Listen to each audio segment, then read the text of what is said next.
ಹಳಿಲಿನ ಬಗ್ಗೆ ನಮಗೆಲ್ರಿಗೂ ಗೊತ್ತೇ ಇದೆ. ಇದ್ರ ಕಾಂಟ್ರಿಬ್ಯೂಷನ್ನು ರಾಮಾಯಣದಲ್ಲೂ ಕೂಡ ಇದೆ. ಇದನ್ನು ಕರೆಕ್ಟಾಗಿ ಅಬ್ಸರ್ವ್ ಮಾಡಿ ನೋಡಿದ್ರೆ ಇದ್ರ ಬೆನ್ನ ಮೇಲೆ 3 ಗೆರೆಗಳಿವೆ. ಈ ಗೆರೆಗಳ ಹಿಂದೆ ಒಂದು ಕತೆ ಇದೆ. ಅದೇನೆಂದರೆ, ರಾಮಾಯಣದಲ್ಲಿ ಕೂಡ ಹಳಿಲಿನ ಕತೆ ಬರುತ್ತೆ ಅಂತ ನಮಗೆಲ್ರಿಗೂ ಗೊತ್ತು. ರಾಮಾಯಣದಲ್ಲಿ ಶ್ರೀರಾಮನ ಸೇನೆಯು ಸಮುದ್ರದ ಮೇಲೆ ಸೇತುವೆಯನ್ನು ಕಟ್ಟುತ್ತಿದ್ದಾಗ ಆ ಸೈನ್ಯದಲ್ಲಿದ್ದ ಒಂದು ವಾನರನ ಕಣ್ಣು ಒಂದು ಹಳಿಲಿನ ಮೇಲೆ ಬೀಳುತ್ತೆ. ಆ ಹಳಿಲು ಒಂದು ಸಣ್ಣ ಸಣ್ಣ ಕಲ್ಲುಗಳನ್ನು ತಗೊಂಡು ಸೇತುವೆ ಮೇಲೆ ಹಾಕ್ತಿರುತ್ತೆ.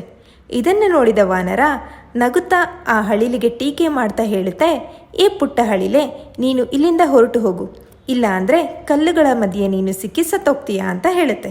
ಇದಕ್ಕೆ ತುಂಬ ದುಃಖಗೊಂಡ ಆ ಹಳಿಲು ರಾಮನ ಹತ್ರ ಬಂದು ನೋಡುತ್ತೆ.